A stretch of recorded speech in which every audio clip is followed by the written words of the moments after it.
시니어 여러분을 위해 다양한 정보를 전하는 시니어 정보나라입니다.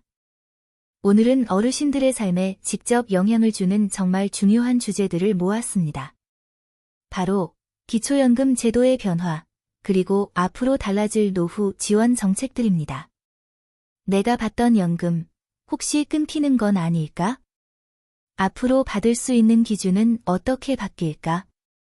궁금하셨던 분들, 오늘 영상 꼭 끝까지 봐주세요. 1. 기초연금 수급 탈락 사례와 불공정 문제. 첫 번째 사례는 박순자 어르신의 이야기입니다. 박순자 어르신은 평생 장사를 하며 어렵게 살아오셨지만 은퇴 이후에는 수입이 거의 없었습니다.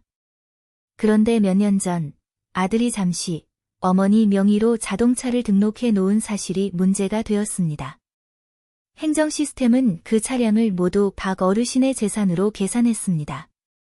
결국 실제로는 생활이 빠듯했음에도 불구하고 기초연금 대상에서 탈락하고 말았습니다. 두 번째는 이정호 어르신의 사례입니다. 이 어르신은 고향 땅을 상속받았지만 실제로는 농사도 짓지 않고 방치된 땅이었습니다. 하지만 서류상 재산으로 잡히면서 마치 부자인 것처럼 계산되어 기초연금을 받지 못했습니다.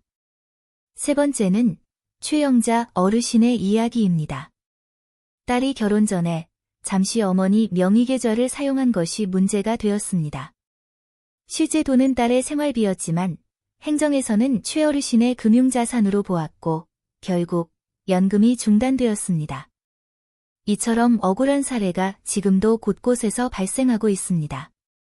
지금 듣고 계신 여러분이나 혹은 부모님께도 언제든 일어날 수 있는 일입니다. 이런 사례가 반복되자 결국 정부와 국회가 움직였고 지난 8월 4일 국회에서 여야 만장일치로 기초연금제도 전면 검토가 통과되었습니다. 단순한 제도 손질이 아니라 수급 기준 자체를 바꾸는 방향입니다. 결과적으로 지금 받고 있는 분들도 내년부터는 못 받을 수 있고 반대로 지금 못 받고 계신 분들이 새로 받게 될 수도 있다는 것이죠. 오늘은 그 변화된 내용을 모두 알려드리겠습니다. 더불어 8월부터 시작된 새로운 정부의 지원 정책도 함께 소개해 드릴 예정입니다. 이 내용을 놓치면 15만원 혜택을 날려버릴 수도 있으니 반드시 끝까지 들어주시기 바랍니다. 시니어 정보나라는 여러분의 노후를 지켜드립니다. 본격적으로 시작하기 전에 먼저 구독과 좋아요를 눌러주시면 내용을 다시 확인하고 싶으실 때 언제든 다시 볼 수 있습니다. 현재 제도의 문제. 우리나라 기초연금은 만 65세 이상 어르신 가운데 소득 하위 70%에게 지급됩니다. 금액은 월 32만원에서 40만원 사이입니다. 그런데 문제는 계산 방식입니다.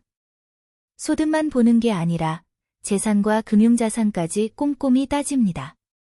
심지어 자녀가 부모 명의로 잠시 차량을 등록하거나 계좌를 관리했어도 모두 부모 재산으로 잡히는 겁니다. 이 때문에 실제로는 가난한데도 서류상 부자가 되어 탈락하는 경우가 많았습니다. 2. 앞으로 바뀔 선정 기준과 영향. 이번 개편으로 가장 큰 변화는 소득인정액 산정 방식입니다. 불필요하게 잡히던 일부 자산은 공제하고 꼭 필요한 생활자산은 계산에서 제외합니다. 그 결과 지금까지 탈락했던 분들 가운데 많은 어르신이 새롭게 수급 대상에 포함될 전망입니다. 억울한 탈락 문제가 크게 줄어든다는 점이 핵심입니다. 개편안 핵심 1. 소득인정액 산정 방식 변경. 이번 국회에서 통과된 개편안의 첫 번째 핵심은 소득인정액 산정 방식 개선입니다. 그동안은 금융재산과 일부 자산을 그대로 다 반영했는데 앞으로는 일정 부분 공제를 확대합니다. 즉, 생활에 꼭 필요한 최소한의 자산은 아예 계산에서 빼주겠다는 겁니다.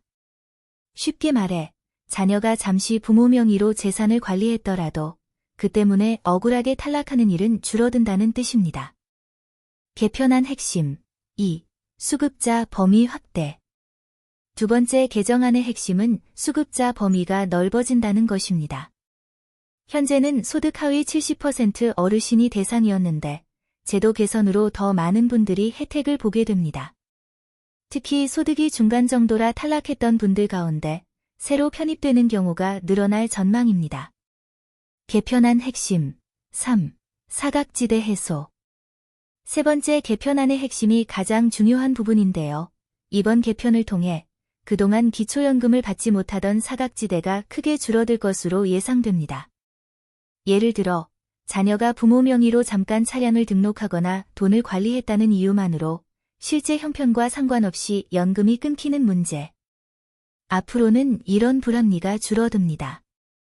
여기까지가 국회에서 통과된 기초연금 개편의 핵심이었습니다. 한 줄로 요약하면 더 많은 어르신이 억울하지 않게 안정적으로 기초연금을 받게 된다는 것입니다. 3. 노인 기준 연령 상향 계획. 정부는 고령화와 재정 부담 문제를 이유로 노인 기준 연령을 단계적으로 높이는 방안을 논의 중입니다. 현재는 만 65세 이상을 기준으로 하지만 앞으로는 67세, 70세로 올라갈 수 있다는 얘기입니다. 이 부분은 어르신들의 노후 계획에 큰 영향을 줄 수 있어 지속적으로 관심을 가져야 합니다. 4. 부부 수급 구조 개편 방향. 지금까지는 부부가 동시에 연금을 받을 때 일부 삭감되는 구조가 있었습니다. 앞으로는 부부 모두가 각각 온전히 받을 수 있도록 조정하는 논의가 진행되고 있습니다. 부부가 함께 안정적으로 생활할 수 있도록 제도가 바뀌면 실질적인 지원 효과가 커질 것입니다. 5. 재산, 소득 관리 시 주의할 점. 어르신과 가족분들이 꼭 기억해야 할 점이 있습니다. 차량, 토지, 계좌 등 자산을 자녀 명의와 혼동하지 않도록 관리하세요. 실제 생활비와 상관없는 명의 사용이 불이익으로 돌아올 수 있습니다. 개편 이후 달라지는 기준은 행정복지센터에서 반드시 확인하세요. 6. 신규 정부 지원 사업, 어르신 스포츠 상품권 신청 방법.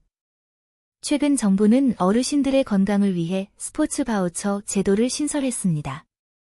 만 65세 이상 저소득 어르신이 신청할 수 있고 매월 일정 금액을 지원받아 운동, 체육시설, 프로그램에 사용할 수 있습니다. 신청은 거주지 행정복지센터 또는 온라인 복지 포털을 통해 가능합니다. 건강도 챙기고 국가 지원도 받는 좋은 기회이니 해당되시는 분들은 꼭 신청해 보시길 바랍니다. 오늘 영상에서는 기초연금 개편으로 인한 변화, 노인 연령 상향, 부부 수급 구조, 재산 관리 주의사항, 그리고 신규 정부 지원 사업까지 차례대로 살펴보았습니다. 핵심은 단 하나, 제도가 바뀔 때마다 반드시 내 상황을 다시 확인해야 한다는 것입니다. 그렇다면 어르신과 가족분들이 지금 당장 무엇을 해야 할까요? 첫째, 부모님 명의의 차량이나 계좌, 재산 현황을 다시 한번 꼼꼼히 확인해 보셔야 합니다. 둘째, 행정복지센터에 문의해서 본인 상황이 개편 이후 어떻게 달라지는지 반드시 확인하세요. 혹시라도 나는 해당이 안 될 거야 하고 그냥 넘어가셨다면 이번에는 꼭 다시 한번 체크하셔야 합니다. 오늘 영상에서 말씀드린 제도 개편은 단순한 행정 절차가 아니라 어르신들의 노후 생활을 지켜주는 안전망입니다. 앞으로 제도가 어떻게 달라지든 중요한 건 미리 알고 준비하는 겁니다. 시니어 정보나라는 앞으로도 어르신들의 노후와 직접 연결된 정책 소식을 가장 빠르고 정확하게 전해드리겠습니다. 오늘 영상이 도움이 되셨다면 좋아요와 구독 부탁드립니다. 무엇보다 가족과 함께 꼭 공유해 주시기 바랍니다. 시청해 주셔서 감사합니다.